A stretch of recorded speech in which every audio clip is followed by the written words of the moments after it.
शुरू में बहुत अच्छा पॉइंट है। हर समय मुस्कुराते रहना मोतियों का कोष दान करने से भी उत्तम है। आत्माकार की मुस्कुराहट ही सच्ची है, क्योंकि उसके अंदर एक न दो। मूर्ति सदैव मुस्कुराती रहती है तो उसे सब पूजते हैं। रोते हुए को एक कोने में अकेला रोना पड़ता है, पर हंसने वाले के साथ दुनिया हंसती है। You laugh and the world will laugh with you. You weep and you weep alone. हर समय मुस्कुराते रहना मोतियों का कोष दान करने से भी उत्तम है। कई प्रकार के दान हैं। धर्म का एक अंग दान भी है। लोग दान के प्रति बहुत ज़्यादा जागरूक होते हैं, तत्पर होते हैं और उसका महत्व समझते हैं, क्योंकि शास्त्रों में देने की महिमा बताई गई है। फलानी चीज़ के दान करने से उसका ये पुण्य फल मिलता है, वो दान करने से ये मिलता है। तो मनुष्य तो लोभी लालची है ही, स्वार्थी लोभी लालची है।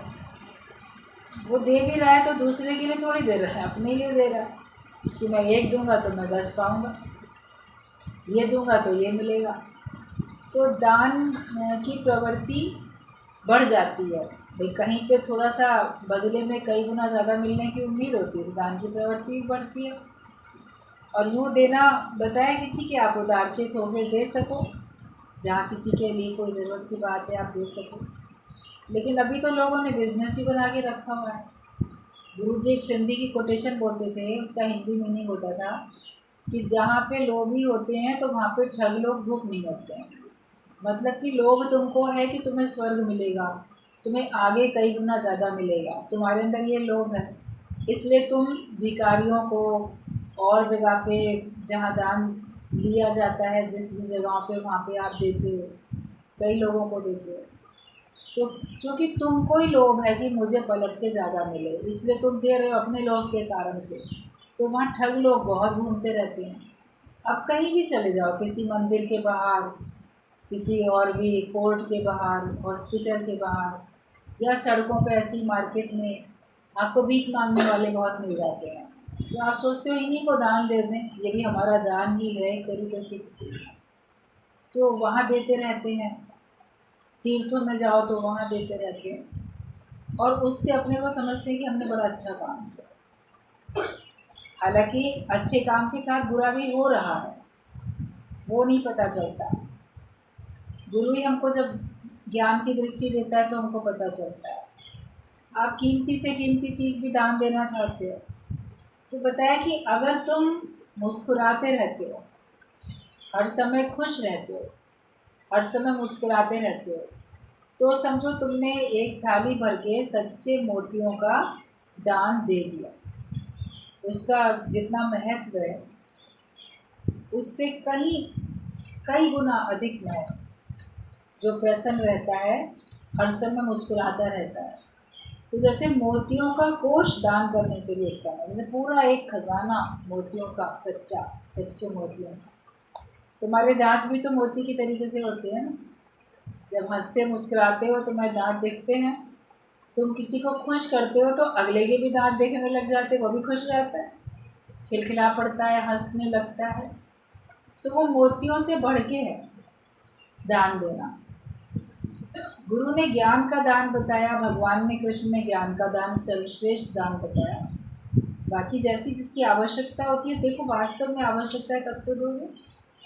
अभी भी हम लोग की बात चल रही थी, पेपर में पढ़ा हमने, समाज कल्याण विभाग की ओर से भी सर्वे और किसी और संस्था के साथ मिलकर सर्वे किया गया था भिखारियों के ऊपर।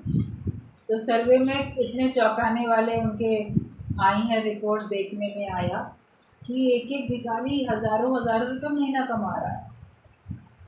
कई भिखारियों के पास पैन कार्ड हैं, कई भिखारियों के पास बहुत कुछ है, सब स्मार्टफोन बड़े बड़े लिए घूम रहे हैं भिखारी, बैंक बैलेंस है उनके पास। और सर्वे में आया कि औसतन करीब एक महीने में 90,000 रुपये महीना भिखारी कमा रहा है। पढ़ा लिखा व्यक्ति 90,000 रुपये महीने की नौकरी नहीं पा रहा, दुकानदारी करे, ठेला लगाए तो भी शायद 90,000 नहीं मिल रहा, अब भिखारी को मिल जा रहा है एक महीने में। हज़ारों रुपए मिल जा रहे हैं। जितने प्रसिद्ध मंदिर और प्रसिद्ध तीर्थों के भिखारी देखो तुमसे कहीं ज़्यादा अमीर होंगे। कहीं अयोध्या चले जाओ, मथुरा वृंदावन चले जाओ, हरिद्वार प्रयागराज, कहीं बनारस, कहीं चले जाओ, जितना वो प्रसिद्ध तीर्थ स्थान है तो वहाँ पर भीड़ भी, एक एक दिन में लाखों लोग जाते हैं दर्शन करने के लिए। अब 1 लाख व्यक्ति गए अगर, और उन्होंने वहाँ के भिखारियों को 1-1 रुपया भी दिया,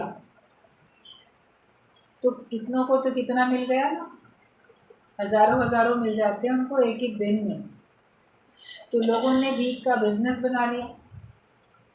भिक्षावृत्ति जो है वो तो एक समाज के ऊपर रोग है ना, गलत है, उसको रोकना चाहिए। मगर अपने लोभ लालच के कारण से हम उसको बढ़ावा देते हैं। लोग बच्चों से भीख मंगवाते हैं, उनको जानबूझ के अपाहिज बना देते हैं, क्योंकि ये बिज़नेस बड़ा अच्छा है।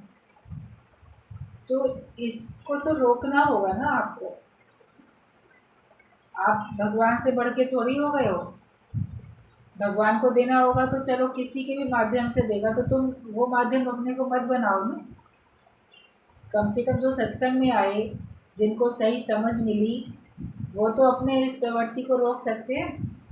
सांसारिक कर्मकांडी लोगों को आप नहीं रोक सकते, हो तो आपकी बात का बुरा मानेंगे, हालांकि समझाओ उनको भी। लेकिन जो आ जाते हो ज्ञान में, वो तो कम से कम समाज को सही दिशा दो, लोगों को सही मार्गदर्शन करो। तो जो सब दिया आपने, धन दौलत दी, खाना कपड़ा जो दिया, वो उस समय की आवश्यकता उनकी पूरी हो जाती है। वो फिर उनकी मांगने की प्रवृत्ति रहती है। मांगना छूटता नहीं है ना, ज्ञान से हमारा मांगना छूट जाता है। और सबसे उत्तम दान जो है, किसी के मन को प्रसन्न रखना है। आपके द्वारा कोई खुश है, आपके द्वारा किसी को एक सही मार्ग मिल गया, वो आपने सबसे बड़ा दान दे दिया। बाकी देखो, जहाँ जिसकी आवश्यकता, अगर आपको लगता है कि उसकी इस तरह से आवश्यकता है और अगर आप पूरी कर सकते हो, तो आप प्रेम से कर सकते हो। कर्तापना ना हो, अहंकार ना हो, सहज भाव से, निष्काम भाव से, अपना आप जान के वो हो जाता है। लेकिन यूँ घर से बाहर जाके, समाज में जाके आप ऐसे दे दे के चले आओ, तो उसकी तो प्रवृत्ति बढ़ जाएगी। अब लोग कहीं से मान लो रिश्वत पाते हैं, उनका फ्री का पैसा होता है, वो फिर कहीं पे डोनेशन दे आते हैं, भिखारियों को दे आते हैं। मेहनत की कमाई नहीं होती है तो और अच्छी तरह से लुटाते हैं, अपने सुख के लिए भी, खाने पीने में भी और चीज़ों में भी। कहीं किसी की ईमानदारी की भी आमदनी है, उसमें वो सत्कर्म करने के इरादे से कुछ हिस्सा उसका बचाता है, क्योंकि शास्त्रों में लिखा है कि कमाई का 10वां हिस्सा जो है वो दान में दे दो, 10% दान में दो। तो दान कहाँ देने जाएं, उनको जो जहाँ समझ में आता है वहाँ कर देते हैं। तो उदारचित बनने के लिए है, कंजूसी ना हो तुम्हारे अंदर में। बात का जो आशय है वो तो समझना चाहिए ना, सही अर्थ तो समझना चाहिए। लेकिन कहाँ कैसे खर्च करना है वो हमको समझ होनी चाहिए। अगर उचित तरीके से आप खर्च करोगे तो सही है। कि किसी को आप ऐसे देते जाओ, भिखारियों को या कहीं और, तो उनको आदत ही पड़ जाए मांगने की, वो मेहनत करना ही छोड़ दें। तो तुमने ही उनको आलसी बनाया, तुमने उनको अकर्मण्य बनाया, और तुमने उनको ऐसी आदत डाली बिना मेहनत किए लेने की, तो वो मेहनत करना ही नहीं चाहेंगे। किसी को ज्ञान दो, हर एक राही को सत्संग की ज़रूरत है। ज्ञान हर एक को मिलना चाहिए, सही समझ मिलनी चाहिए, उसके अंदर में सद्गुण विकसित हो जाए, अच्छे अच्छे गुणों का उसमें विकास हो जाए, और फिर उसके पास जब ज्ञान होगा, सद्गुण उसके अंदर विकसित हो जाएंगे, तो उसके द्वारा सब खुश रहेंगे, वो खुद भी खुश रहेगा। तो प्रसन्नता का दान करो, वो सबसे अच्छा दान है। तो हर समय मुस्कुराते रहना, मोतियों का कोष दान करने से भी उत्तम है। तो सबसे उत्तम रहो, पहले तुम मुस्कुराओ। तुम मुस्कुराओगे, तुमको देख के सब मुस्कुराएंगे। जो आत्माकार की मुस्कुराहट है वही सच्ची मुस्कुराहट होती है। आत्माकार जो है, आत्मिक स्थिति में जो है, तो उसकी मुस्कुराहट ही सच्ची मुस्कुराहट होती है। सहज होती है, निश्चल होती है, छल कपट से रहित होती है उसकी मुस्कान, क्योंकि उसके अंदर द्वेष नहीं है। उसके अंदर एक न दो, कोई उसके अंदर में हेरा फेरी नहीं है, कोई द्वेष की भावना नहीं है उसके अंदर में। इसीलिए उसका फेस स्माइलिंग आपको दिखता है। मंदिर में जाके देखो तो मूर्ति तो सदैव मुस्कुराती रहती है। कोई प्रशंसा करे तो, कोई निंदा करे तो। मूर्ति को जाके कोई गालियाँ भी दे आए, भगवान तुम बड़े खराब हो, निर्दयी हो, अन्यायी हो, तुमने ये कर दिया, बुरा कर दिया, किया कुछ भी नहीं बेचारे भगवान ने, मगर दोष तो उस पर लग जाता है। आपके ऊपर झूठा कलंक लगेगा, बड़े आंसू बहाओगे। मूर्ति को, भगवान को रोज झूठा कलंक लोग लगा रहे, वो तो देखो मूर्ति को भी मुस्कुरा रही है। इसीलिए मूर्ति की पूजा भी होती है। तुम भी अगर मुस्कुराते रहोगे, दुख सुख में, हर बात में, सब अवस्था में रहोगे, तुम भी पूजनीय बनोगे। जब कोई रोता है तो रोते व्यक्ति को तो एक कोने में अकेले रोना पड़ता है। सबके बीच में ग्रुप में बैठेगा तो नहीं रोएगा, रोना आएगा तो उठ के चला जाएगा खुद ही अपने कमरे में, अपने कहीं बाथरूम में, कहीं छुप के, नहीं तो सो जाएगा, पूरी चादर मुँह से ढक लेगा, तब आंसू बहाएगा। रोते हुए देखे ना कोई, तो रोने से तुम अकेले पड़ जाते हो। तो रोते व्यक्ति को तो कोई पसंद भी नहीं करता, तो तुमको एक अकेले कोने में रोना पड़ता है। पर हंसने वाले के साथ सारी दुनिया हंसती है, रोने वाले के संग सब रोना नहीं शुरू कर देते हैं, उसको चुप कराते हैं। अगर आप देख रहे हो कोई रोता है तो उसको दूसरा व्यक्ति चुप कराएगा, रोने वाले के संग खुद रोना थोड़ी शुरू कर देगा। कहीं किसी की मृत्यु होती है, लोग कंडोलेंस के लिए जाते हैं, वहाँ लोग रोते हुए दिखते हैं, तो थोड़ा होता है कि ठीक है चला गया, उसके दुख को अपना दुख समझ के, अपने वालों को याद करके, तब वो आंसू बहाते, उस जगह अपने को रखते हैं, तब उनको दुख होता है। फलाना दुखी है इसलिए नहीं रो रहे हैं, मेरे ऊपर ये दुख पड़ गया तो क्या होगा, या मेरे ऊपर भी ये दुख पड़ा था, मेरे भी परिवार का फलाना गया था, उसको याद करके तुम आंसू बहाते। अपने अपने दुख को तो याद करके हर एक को आंसू बहा रहा है। लेकिन फिर भी रोने वाले के संग कोई कितनी देर तक रोता है, चुप कराते हैं ना, अपने भी चुप होते हैं, दूसरे को भी चुप कराते हैं। हंसने वाले को थोड़ी कोई चुप कराएगा, हंसने वाले के संग सब खुश होते हैं, सब हंसते हैं। हंसने वाले के संग सारा संसार है, रोने वाले के संग कोई नहीं, उसको अकेला रहना पड़ता है। तो तुम खुश रहोगे तो सारा संसार तुम्हारा अपना बनेगा। तुम्हारे हंसने से सारी दुनिया तुम्हारे संग हंसेगी, लेकिन तुम्हारे रोने से तुमको अकेले रोना पड़ेगा। अब ये देखो कि क्या कारण है रोने का। अगर आप सत्संग में आ चुके हो, अब रोने का क्या कारण है, उस कारण को अंदर से ख़त्म करो। रोने का कोई कारण अब बचे ही नहीं। हमारी इच्छा, हमारी चाहना हमारी आंखों में आंसू लाती है, हमारी मोह ममता हमारी आंखों में आंसू लाती है। जिसके अंदर कोई इच्छा चाहना नहीं है, कोई विकार नहीं है, तो उसको रोना भी नहीं पड़ेगा। इच्छाओं के कारण रोते हो, मोह ममता के कारण, सब विकार ही तो है। मोह भी तो एक विकार है, इच्छा भी तो विकार है, काम क्रोध लोभ मोह अहंकार सब विकार है। तो इन्हीं के कारण तुमको रोना पड़ता है। और अब क्या कारण है रोने का? भगवान ने जब सब कुछ तुम्हें दे दिया है, तब भी तुम रोते रहते हो। क्या नहीं दिया भगवान ने, कभी ये सोचो। तुम्हारी आवश्यकता का तुमको सब मिला है, बाकी इच्छाओं का तो कोई अंत नहीं है, उसको कोई तृप्त नहीं कर सकता। एक बार एक संत था, उसने किसी राजा को शिक्षा देनी चाहिए। कभी कभी संत होते हैं ना, वो अकारण ही अहेतु की कृपा करते हैं, जिनका कोई मतलब नहीं, कभी किसी को कृपा कर देते हैं, या वो कभी ऐसे ही सहजता में ज्ञान बताने के लिए चले जाते हैं, कोई उनसे सुनना चाहे ना सुनना चाहे। तो एक बार एक संत था, वो एक राजा के दरबार में गया। राजा ने संत का स्वागत किया। जो भी राजा विद्वान होते थे वो संतों का, ऋषि मुनियों का, सबका बड़ा आदरवान सम्मान करते थे, ज्ञानियों का सत्कार किया और कहा आपकी सेवा में मैं क्या भेंट करूँ, अर्पण करूँ, आप बताएं। तो उसने कहा कि बस राजन, मैं ये कहना चाहता हूँ कि मेरे पास एक छोटी सी थैली है, इसमें कुछ डाल दो, कुछ भर दो। तो देखा उसने बहुत छोटी सी एक थैली निकाली, जैसे कि एक छोटा सा पर्स नहीं होता कभी कभी, बहुत छोटा सा आपके पास, समझो जैसे में कभी एक अंगूठी आई हो आपकी, ज्वेलर शॉप पे जाते हैं ना ज्वेलरी खरीदने, तो छोटी छोटी चीज़ों के लिए छोटे छोटे आपको पर्स टाइप मिल जाते हैं। तो एक छोटी सी थैली निकाली उसने अपने झोले में से, कहा इसमें कुछ डाल दो। राजा तो हैरान हो गया, बोला अरे इतनी छोटी सी थैली, मैं तो आपको बहुत खजाना, बहुत कुछ दूंगा, इसमें आएगा कितना? कहते नहीं नहीं, मैं बस चाहता हूँ इसको तुम भर दो। उसको लगा इसको भरने में तो बहुत ज़रा सी चीज़ में भर जाएगी, इतनी छोटी थैली है।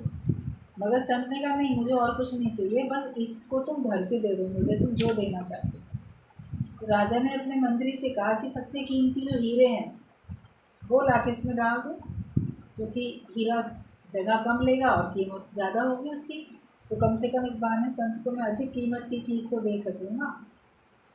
तो उसने ला के कीमती हीरे उसमें डाले कि वो तो सोच रहे थे 2-3 हीरों में भर जाएगी उसकी वो थैली, मगर देखिए वो भरी नहीं, तो भी उसमें जगह बनी हुई है। अच्छा और डालो और डालो, डालते जाएं, इतनी चमत्कारिक थैली कि कितना भी खजाना उसमें डाल रहे हैं वो भरी नहीं रही है, आधी की आधी। उसको पता नहीं कहाँ से मारा है सब। राजा भी हैरान हुआ, सब मंत्री दरबारी जो देख रहे थे सब आश्चर्य से चमत्कार देख रहे थे। राजा का पूरा खजाना खाली हो गया, जितना उसके पास धन था वो सारा का सारा उस थैली में समा गया। वो फिर भी खाली की खाली, भरी नहीं। राजा आश्चर्यचकित हुआ, कहता है संत जी महाराज, आखिरकार ये थैली किस चीज़ की बनी हुई है, इसमें कितना डाल रहे हैं, ये तो भरी नहीं रही है, कैसी थैली है, किस चीज़ की बनी है? तब संत ने कहा कि ये मनुष्य के अंतःकरण की बनी हुई थैली है, जो कभी तृप्त होने वाली नहीं है। मैं तुमको ये शिक्षा देने आया हूँ कि मनुष्य का मन कभी तृप्त नहीं होता। तुम्हें जितना मिला है उसमें तृप्त होना सीख जाओगे ज्ञान से तो ठीक बात है, माया में इसमें कितनी भी माया डालते गए तो ये तो भरी नहीं ना, तो उसने तो अपनी थैली कर दी खाली, तो तेरा खजाना तेरे पास। लेकिन ये बताया कि इसमें भरेंगे तो भरी नहीं जा सकती, कभी नहीं भर सकते उसको। तो तुम सोचो कि किसी को कुछ दे देंगे वो तृप्त हो जाएगा, वो खुश हो जाएगा, पदार्थों से कोई कभी तृप्त होने वाला नहीं है। मन ही ऐसा, कितना भी मिलता रहता है उसमें आपको उसको तृप्ति आती नहीं, लेकिन ज्ञान से आती है। जब आवे संतोष धन, सब धन धूरी समान। तो संतोष धन तो ज्ञान से ही मिलेगा ना, बाकी कितना भी धन मिलता रहता है उससे आपको तृप्ति ना आई है ना आ सकती है। तभी तो कहा राजा भी दुखिया प्रजा भी दुखिया, दुखिया सब संसार और सो सुखिया जिस नाम आ रहा है। तो तुम जो रोते रहते हो ये मिल जाए तो तृप्त जाएंगे, वो मिल जाए तो तृप्त जाए, कभी नहीं होगा। वो चीज़ मिल भी जाएगी तो आपकी कोई और इच्छा बढ़ जाएगी। कभी मत समझना बस इतना हो जाए ना उतना काफ़ी है, उसके बाद हम नहीं मांगेंगे, फिर मेरी डिमांड्स ख़त्म हो जाएंगी। अगर भगवान तुम्हारी मनोकामना पूरी कर भी देगा तो भी तुम्हारी डिमांड्स बढ़ेंगी, ख़त्म नहीं होंगी कभी। तो पदार्थों में तृप्ति ढूंढने की कोशिश नहीं करो, तुम परमात्मा को पाने की कोशिश करो, उसमें तुमको संतोष है, तृप्ति, आनंद, शांति, भरपूरता, उसमें सब है। और फिर तुम्हारी खुशी कभी समाप्त होने वाली नहीं है उससे। तो जो रोते भी हो तो माया के लिए तो रोते हो, किसने भगवान के लिए आंसू बहाए आज तक? कौन कहता है कि मैं भगवान नहीं मिला इसलिए मेरे को उनकी कमी महसूस हो रही है? संसार वालों की कमी महसूस होती है, पदार्थों की कमी महसूस होती है, मुझे मान सम्मान नहीं मिलता ये कमी महसूस होती है, उस वजह से तुम्हारी आंखों में आंसू आते रहते हैं। क्या कारण है रोने का? जब आंखों से आंसू टप टप बह रहे हैं तो थोड़ा कारण जानना पड़ेगा। मैं जो आंसू बहा रहा हूँ क्यों, किसके लिए, क्या चाहिए। तो वो जो भी कुछ तुम्हारा मन बोलेगा वो है संसार से ही रिलेटेड, इसी से जुड़ा हुआ है, जगत से ही जुड़ी हुई बातें।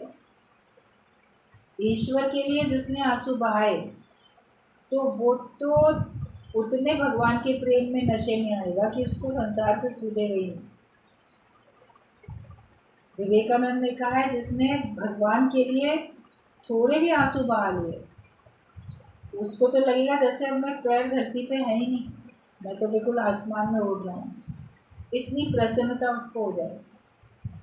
कभी भगवान के लिए गदगद होकर देखा है? कभी कभी इतनी खुशी हुई है? कभी शायद हुई हो। तो उसके बाद आपको खुशी कितनी हुई है उससे? उन आंसू बहाने में भी तो खुशी है।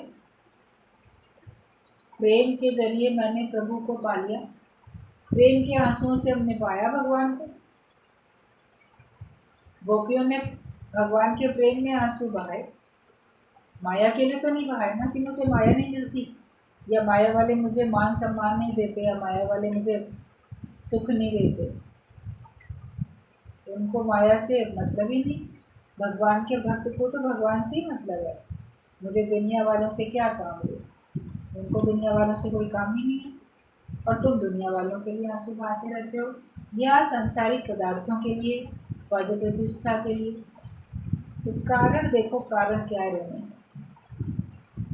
भगवान के लिए रोते हो तो बड़ी अच्छी बात है, भाग्यशाली कोई होता है जिसको ईश्वर के लिए आंसू आते हैं।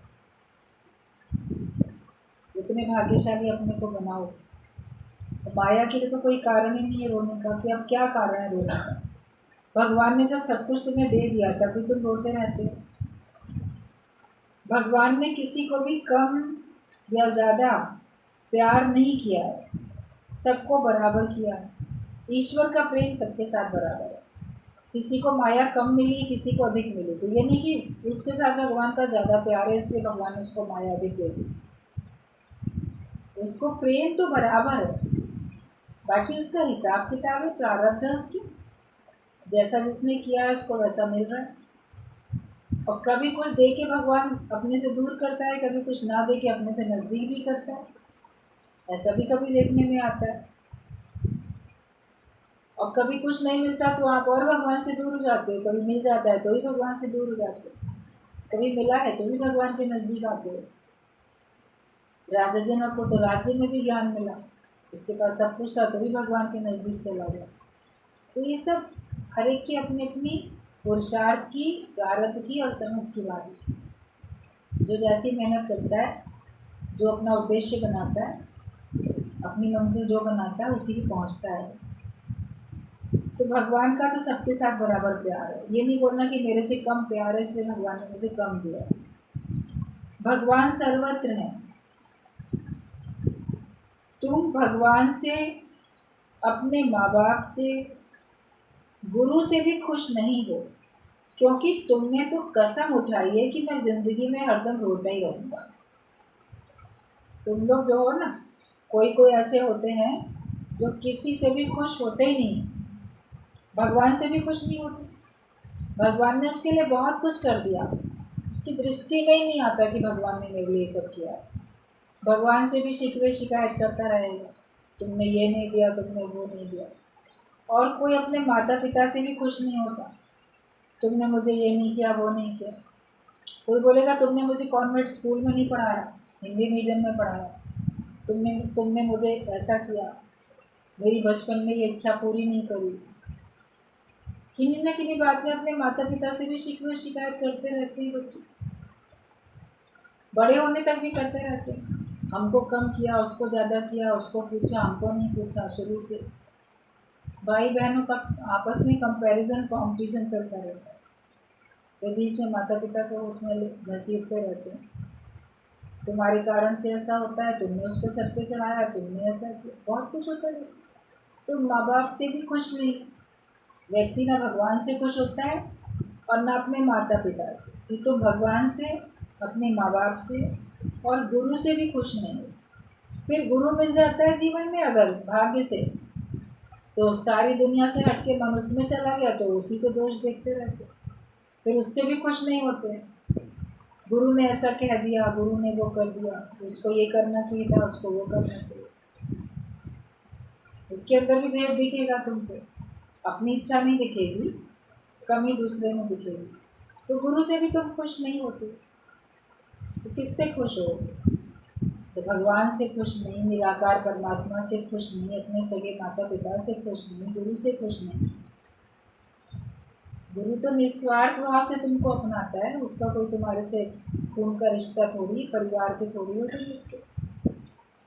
वो तो प्रेम के कारण तुमको अपनाता है और तुमको सबसे ऊंचे पद पे पहुंचाना चाहता है। तुमको ज्ञान देके परमात्मा से मिला के एक करना चाहता है। वो तो बिना स्वार्थ के तुम्हारे साथ मदद करता है, तो उससे भी तुम खुश नहीं हो। क्यों खुश नहीं हो? क्योंकि तुम्ही ने एक अंदर से कसम उठा रखी है कि मैं ज़िंदगी में हरदम रोता ही रहूँ। तुमने शायद कसम खा ली कि हम तो रोएंगे ही रोएंगे, शिकवा शिकायत ही करेंगे, इसीलिए तुम शिकवा शिकायत। लेकिन आज से कसम उठाओ कि मैं ज़िंदगी में कभी रोऊंगा नहीं, मैं कभी शिकवा शिकायत नहीं करूँगा, मैं हमेशा शुक्राने के गीत गाऊँगा, मुस्कुराते रहूँगा, मुस्कुराहट वाला मोतियों का कोष दान करते ही रहूँगा। जब संसार के पदार्थ छोटे छोटे दान करने का इतना महत्व है, तो जो हर समय तुम मुस्कुराते रहोगे तो उसका कितना बड़ा महत्व है, उससे तुमको कितना कुछ मिल जाएगा। कभी सोच के देखो कि तुम अब ये कसम उठाओ ना कि मैं हमेशा खुश रहूँगा, वरना तुमने तो ये कसम उठाई है कि मैं ज़िंदगी में हरदम रोता ही रहूँगा। तुम सारा दिन दूसरे की थाली देखते हो कि उसकी थाली में 2 लड्डू हैं और मेरे में 1 है, तो तुम अपना 1 लड्डू भी नहीं खाते हो। ये मन ऐसा है। किसी को 2 लड्डू मिल गए और एक को 1 मिला, तो बच्चे होते हैं ना, अपनी थाली में देखेंगे मुझे 1 लड्डू मिला, उसको क्या मिला, मेरे दूसरे भाई को फलाने को कितना मिला, और उसको 2 मिल गए, तो कोड़ेगा, खाएगा नहीं अपना 1, उसको 2 क्यों मिले, इस बात पे वो झगड़ा मचाएगा। अपना तो 1 खाओ ना, शुक्र करो 1 भी तो मिला है। दूसरे की थाली के 2 लड्डू क्यों देख रहे हो? तो अपनी थाली का देखो, जो मिला पहले वो खा के ख़त्म करो, क्या पता तुम्हारा उसी से पेट भर जाए, या तुम्हें अधिक की आवश्यकता ना हो, तुमको नुकसान देगा अधिक। नहीं समझ में आती है बात, अंदर में इतना बचकानापन होता है, भगवान के किए में हम खुश नहीं रह पाते, उसके रहस्य को समझ नहीं पाते। तो हम उसमें दूसरे को देख के तुलना करके जो हमारे पास है उसका भी सुख नहीं लेते। उसको ज़्यादा मिल गया ना, इसलिए मैं इतना भी नहीं लूँगा, ये भी उसे ही दे दूँगा, ये होता है, ये भी दे दो उसे, मुझे क्यों दे रहे?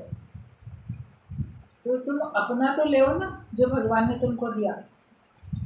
तो तुम सारा दिन दूसरे की थाली देखते हो कि उसकी थाली में 2 लड्डू हैं, मेरे में 1 है, तो अपना 1 लड्डू भी नहीं खाते। जो तुम्हें मिला उसको तो इस्तेमाल करो ना, तुम्हारे भाग्य का जो है, पहले उसको ले लो, खा लो, उसको इस्तेमाल कर लो, स्वीकार करो, उसके बाद दूसरे के लिए डिमांड करना। लेकिन पहले ही उसको इनकार कर दें, ठुकरा दें। कहते रचना को अगर ठुकराओगे तो ये तो रचयिता का अपमान है, भगवान का अपमान है। जो भगवान ने तुम्हें दिया, तुमने उसको स्वीकार नहीं किया, तो तुमने सिर्फ भगवान का अपमान किया। कभी कभी कोई आपसे बड़ी उम्र में होता है और वो आपको कुछ देता है या कोई उसकी इच्छा है, तो आप अगर वो पूरी नहीं करते हो तो उसका अपमान किया ना, भाई हमने उसका अपमान कर दिया, हमने उससे वो चीज़ नहीं ली मान लो, या जो उसने कहा वो हमने नहीं किया, तो ये अपमान माना जाता है। तो भगवान तो सबसे बड़े, वो अगर आपको कुछ देते हैं आप उसको स्वीकार नहीं करते हो, तो ये तो भगवान का अपमान करना हुआ। तो जो परमात्मा देता है उसको खुशी से करो स्वीकार। बीमारी, मान, अपमान, दुख, सुख सब तेरी परीक्षा के लिए आते हैं। जिस सब्जेक्ट में तुम फेल होगा तो वो इम्तहान तुम्हें फिर देना होगा। बीमारी आई, अगर बीमारी में तुम बड़े विचलित होते हो, और बीमारी क्यों आ गई क्यों आ गई, तो तुम बार बार बीमार पड़ोगे, क्योंकि तुम्हें उसमें सम रहना नहीं आया, उस सब्जेक्ट में फेल हो गए ना। अपमान हुआ, अपमान में तुम बड़े विचलित हो गए तो तुम देखोगे बार बार तुम्हारा अपमान हो रहा है, क्योंकि भगवान तुमको उस सब्जेक्ट में पक्का करना चाहता है। गरीबी है, उसमें नहीं संतुष्ट रहते हो तो उनको गरीबी और देखने को मिलती है, क्योंकि तुम उसमें सम नहीं रहना चाहते हो। तो का जो भी है कारण, बीमारी है, मान है, सुख दुख है, वो सब तुम्हारी परीक्षा के लिए आते हैं। और जिस सब्जेक्ट में तुम फेल होगा वो इम्तहान तुम्हें फिर से देना पड़ेगा, मतलब उसी में पक्का करना पड़ेगा तुमको। वो तुम्हारे परिस्थिति तुम्हारे सामने बार बार आती रहेगी। अगर तुम पक्के हो जाओगे तो वो नहीं आएगी फिर वो परिस्थिति। हर हालत तुम्हें ऊंचा चढ़ाने के लिए आती है। क्रोध का कारण सामने आए और तुम्हें क्रोध ना आए तब तुम पक्के हो। कारण सामने आया और तुमने क्रोध कर लिया तो वो तो कारण आते, तुम तो कच्चे ही कहना। तो कोई भी कारण, कि क्रोध का कारण सामने आए और तुम्हें क्रोध ना आए, काम का कारण सामने आए और तू न फंसे। कोई पुरुष नहीं है, कोई स्त्री नहीं है, जगत में ना कोई पुरुष है ना कोई स्त्री है।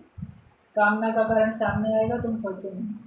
तुम अपने को स्त्री मानते हो, तुम्हारे सामने पुरुष आया, तुम अपने को पुरुष मानते हो, तुम्हारे सामने स्त्री है। या अपने को पुरुष या स्त्री कुछ भी माना आपने और आपके सामने पुरुष या स्त्री कुछ भी आया, तो आप उसमें अटके ना, क्योंकि अपने को देह माना, अपने को जीव माना, ना अपने को ब्रह्म जाना ना दूसरे को भगवान जाना। तो कारण तो सामने आएंगे लेकिन तुम्हें उसमें अटकना है, तो तुम फंसो नहीं। ना कोई पुरुष नहीं, कोई स्त्री नहीं, तुम्हारे भीतर पदार्थ अभाविनी हो जाए। 7 भूमिकाएं बताई जाती हैं, स्टेप हैं परमात्मा तक पहुंचने के। तो उसमें छठा स्टेप होता है ये पदार्थ अभाविनी, मतलब जब हमारे अंदर सारे पदार्थों का अभाव हो जाए, मतलब मुझे कुछ चाहिए ही नहीं और जो है उससे भी मेरा कोई मतलब नहीं है, मुझे काम ईश्वर से, तब हम तुर्या पद में 7वीं स्थिति में पहुंचते हैं। तो ये सब अवस्थाएं हमारी शुभ इच्छा, ये शुभ इच्छा करो परमात्मा को पाने की। इच्छाएं थी पहले, जगत को पाने की थी, तो पहले तो हमारे अंदर में शुभ इच्छा उत्पन्न होती है। उपजे चाह साध के सब, चाह उत्पन्न होती है साध संगत में बैठने से, भगवान का ज्ञान सुनने से चाह उत्पन्न होती है। वैसे तो चाह खराब है, लेकिन ये चाह कौन सी उत्पन्न हुई? शुभ, परमात्मा को पाने की इच्छा उत्पन्न हुई, हम भी मुक्त हो जाएं, हम भी भगवान को पा लें, तो शुभ इच्छा होती है। और फिर सुविचारना, अच्छे विचार हमारे अंदर में आते हैं, हम अच्छा विचारते हैं, पॉजिटिव सोचते हैं, नेगेटिव नहीं सोचते हैं। और अपने विचार देखो, तुम किस प्रकार के विचार रखते हो। तनुमानसा, मतलब कि अलग करो, तन को अलग, मन को अलग करो। जब ज्ञान के विचार तुम्हारे अंदर चलेंगे, सुविचारना होगी, ज्ञान के विचार करोगे, तब तुम अलग अलग करना सीखोगे। तनुमानसा तुम्हारे अंदर में आएगी कि ये तन अलग, ये मन अलग, ये बुद्धि अलग, ये प्राण अलग, सब अलग अलग है। सबका इकट्ठा संजोग हो गया है तो हमें कुछ दिखाई देता है, हम इससे व्यवहार चलाते हैं, लेकिन है तो सब अलग ही अलग। इसको हमें अलग अलग करके देखना है।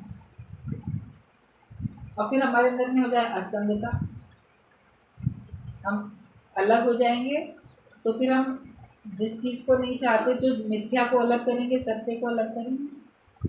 असंग शक्ति, हम असंगता में आ जाए, किसी के संग से हमको आसक्ति हो जाती है, अटक जाते हैं, लेकिन असंग शक्ति हो जाए कि हमको असंगता से आसक्ति हो जाए, आपको किसी का संग नहीं चाहिए। एक प्रभु का कर ले संग, होगी ना तेरी समाधि में।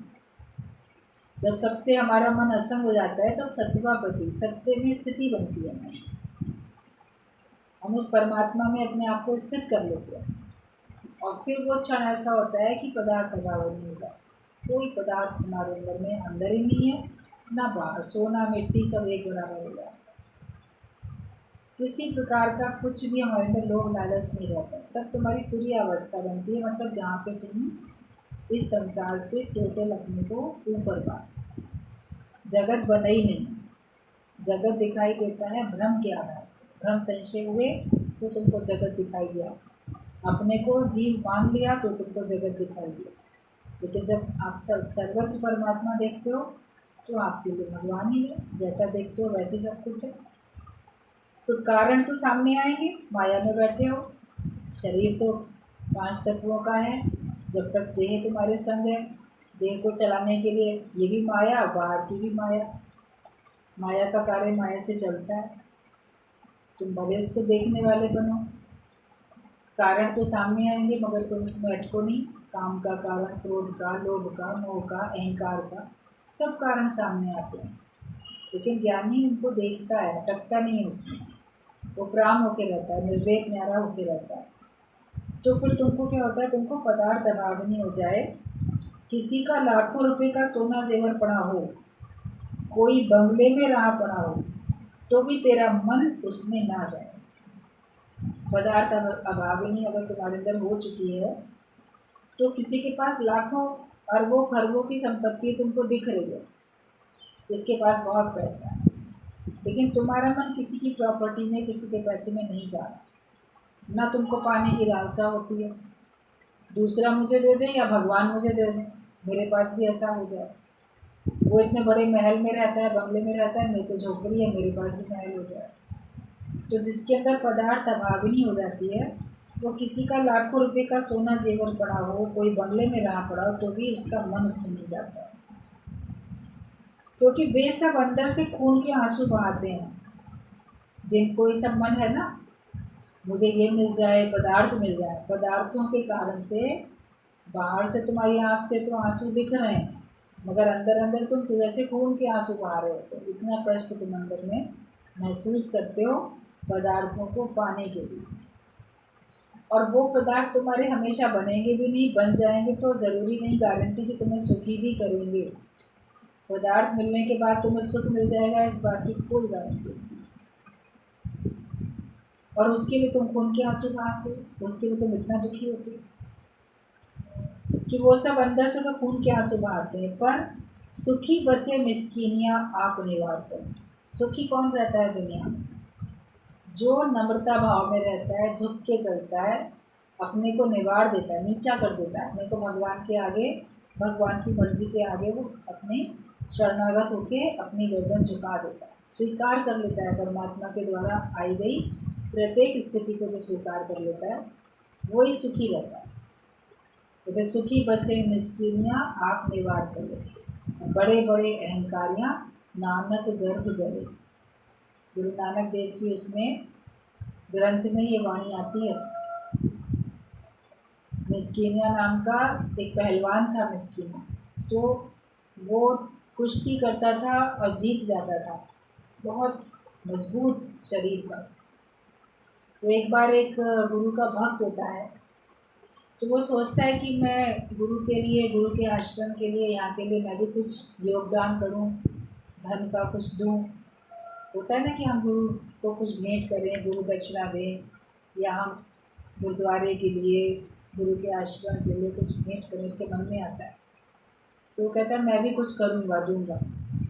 हालांकि गुरु उसको नहीं कहते कि तुम दो कुछ ला के, जो जिस प्रकार की भी जिससे सेवा होती है, कोई तन से करता है, कोई मन से करता है, कोई धन से करता है। उसके मन में आए कि नहीं मैं धन से भी देना चाहता, धन से भी तो सेवा करूँ। उसको पता चलता है कि एक जगह पहलवान है, कुश्ती होगी, जो उसमें जीतेगा उसको इतना रुपया इनाम नहीं मिलेगा। मन में भाव आता है कि मैं चला जाऊँ कुश्ती में, वहाँ जीत लूँगा, और जीत के जो धन मिलेगा वो मैं गुरु को भेंट करूँगा। और कुश्ती वगैरह तो उसको खास आती भी नहीं थी, शरीर से भी इतना मजबूत नहीं था, उसने उस पहलवान को देखा भी नहीं था। चला जाता वहीं जहाँ पे उसको पता चला, तो वहीं पे कुआं था। सोचा कि ठीक है, इतना चल चल के आया हूँ, यहाँ पे स्नान कर लेता हूँ, पहले थकान दूर होएगी। तो वहाँ स्नान करने के लिए गया, तो वहाँ पहले एक आदमी कोई स्नान कर रहा था। तो उससे पूछता है कि तुम कौन हो, यहाँ तो तुम अजनबी नए लगते हो। तो अपना परिचय बताता है वो, मैं फलाने गुरु का, ऐसे एक गुरु का भक्त हूँ, यहाँ किस काम से आए हो? तो कहा कि मिस्कीन है, पहलवान से युद्ध, उससे कुश्ती करने आए। तो उसको देखता है, कहता वो तो बहुत कदकाठी से मजबूत है, तुम तो बड़े दुबले पतले। कुश्ती में तुम्हारे प्राण भी जा सकते हैं, क्योंकि ऐसे तो फ्री स्टाइल कुश्ती होगी तो तुम्हारे प्राण भी जा सकते हैं। कहते कोई बात नहीं, गुरु के लिए भले प्राण भी चले जाएंगे, लेकिन अगर मैं जीत गया तो मैं वो धन गुरु को अर्पण करूँगा। उसकी इस गुरु भक्ति को देख के वो व्यक्ति जो स्नान कर रहा था बड़ा खुश होता है। कहता ठीक है, मेरी एक बात मानोगे, अगर तुम जीत गए तो तुम मुझे अपने गुरु के दर्शन करा देना। बोलता बहुत खुशी की बात है, क्यों नहीं, मैं अपने गुरु के दर्शन तुमको कराऊंगा। कहते याद रखना कि अगर तुम जीत गए तो तुम मुझे अपने गुरु के पास लेके चलोगे, भूल नहीं जाना। कहता बिल्कुल नहीं भूलूंगा, आपको लेके चलूँगा। अब जब गया कुश्ती के मैदान में कुश्ती लड़ने, तो देखा वही आदमी था मिस्कीनिया पहलवान जिससे उसने बातचीत की थी, जो पहले से उस कुएं पे नहा रहा था। अब सोच में पड़ गया कि इसने तो मेरे से इतनी बातें की थी, इसने तो अपने बारे में नहीं बताया था, और अब इसने कहा है तो चलो कुश्ती शुरू करते हैं। थोड़ी देर कुश्ती के दाव पेश होते रहते हैं। तो वो जो पहलवान था वो जानबूझ के अपने को हरा देता, जैसे अपने को झुका देता है जानबूझ के, उसको जिता देता है। वो भी जान गया, समझ गया कि इसने मुझे जानबूझ के जिताया, वरना मैं तो जीत सकता ही नहीं था। लोग बड़े खुश होते हैं और कहते हैं अरे ये क्या हुआ, आज पहलवान हार गया। तो देखो भगवान का भक्त, गुरु का भक्त जीत गया, इनाम की रकम उसको मिल गई। बोलता है शर्त के अनुसार तुम्हें मुझे अपने गुरु के दर्शन कराने लेके चलना पड़ेगा। तो कहता है बिल्कुल चलो, लेकिन जीत तो आप ही की हुई है, आप ही ने मुझे जिताया, वरना मैं कहाँ जीत सकता था, तुमने जानबूझ के मुझे जिताया। बोलता है हाँ, क्योंकि मैं चाहता था कि मैं तुम्हारे गुरु के दर्शन करूँ, तुम जीतोगे तभी तो मुझे दर्शन कराओगे, वरना कैसे दर्शन कराओगे। तो उसको लेके वो जाता है गुरु के पास। तो गुरु के पास जाता है, गुरु के आश्रम में, तो गुरु उसको दूर से आते हुए देखते हैं, पहलवान को भी और अपने उस भक्त को भी। तो उस समय ना गुरु ग्रंथ लिखा जा रहा था, जो गुरु अर्जन देव थे वो ग्रंथ लिख रहे थे। गुरु नानक के समय में लिखित नहीं था, मौखिक लोग सुनते थे, फिर मौखिक बोलते थे, फिर सुनते थे बोलते थे, मगर उसको पूरा ग्रंथ के रूप में उन्होंने लिखा है। तो वो तो अंतर्यामी थे, जानी जानहार, तो सामने से देखते हैं, तो जिस समय लिखते लिखते उसको देखते हैं तो वो ये लाइन ग्रंथ में लिख जाती है, लिख देते हैं कि सुखी बसे मिस्कीनियाँ आप निवार करे, कि वो ही सुखी रहेगा जिसे मिस्कीनियाँ पहलवान कि उसने अपने को नीचे कर दिया, चुका दिया। वरना तो बड़े बड़े अहंकारी या नानक गर्भ दे लो, अहंकारी व्यक्ति तो जैसे उसका नामो निशान मिट जाता है। जैसे कोई बच्चा गर्भ में ही नष्ट हो जाए तो उसका तो कोई अस्तित्व ही नहीं है, कोई उसको जान भी नहीं पाता, ऐसे वो गुम हो जाता है। तो ऐसे अहंकारी व्यक्ति को भी कोई नहीं याद रखता, उसको भी कोई नहीं जान पाता, वो भी ऐसे ही नष्ट हो जाता। तो जिसने नम्रता भाव रखी उसका नाम भी देखो ग्रंथ में आ गया, वो भगवान का कितना प्रिय बन गया। तो हम अगर नम्रता भाव में रहते हैं तो हम ईश्वर के नज़दीक होते जाते हैं, तो हमारा मन कहीं ना जाए और हम नम्रता भाव में रहें। नम्रता वाला ही सुखी है। अगर आप नम्रता भाव में रहते हो तभी तुम सुखी हो। धोबी के पास कपड़े दूसरे के हैं, तुम्हारे पास भी जो कुछ है वो दूसरे के अमानत है। तुम्हारा कुछ है नहीं, अपने को मिस्कीन समझो। तुम अहंकार करते हो तो वो सब पैसा तुम्हारा चला जाएगा, लेकिन तुम समझो कि सब है भगवान। धोबी के पास कपड़े जो होते हैं ना बहुत दिखते हैं, मगर उसके अपने होते हैं क्या? दूसरों के होते हैं। तो तुम्हारे पास बहुत कुछ दिख रहा है मगर तुम्हारा नहीं है, वो सब भगवान का, उसको भगवान का ही समझो। और अपने को जैसे मेरा कुछ है ही नहीं, इतने नम्रता भाव में हम रहें कि बस परमात्मा को पाने की आस हो। जैसे उसको गुरु के दर्शन की आस थी तो उसने अपने मान सम्मान की परवाह नहीं की। बदनामी तो हुई ना कि इतने कमज़ोर आदमी से भी पहलवान इतना बड़ा हार गया, बदनामी तो हुई ना उसकी, तो उसने परवाह नहीं की, क्योंकि उसको गुरु के दर्शन करने। तो हम भी भगवान की प्राप्ति के लिए अपना जो लॉस होता है माया का, उसकी परवाह नहीं करें। यानी कि भले मेरा नुकसान माया का होता है तो वो, लेकिन कम से कम मुझे भगवान तो मिल जाए।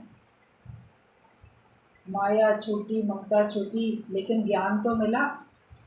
सत्संग करो जैसे तुमको ज्ञान मिले, भले माया छूट जाए, ममता छूट जाए, जगत की प्रलय हो जाए, कुछ हो जाए, लेकिन एक भगवान तुम मुझे मिल गए, तो मेरे लिए सबसे बड़ा लाभ वही है। तो तुम्हारे पास जो कुछ है वो दूसरे की अमानत है, भगवान की अमानत समझो, कभी अहंकार में आओ। निरअहंकारी व्यक्ति हमेशा के लिए दूसरे के दिल में स्थान अपना बना देगा।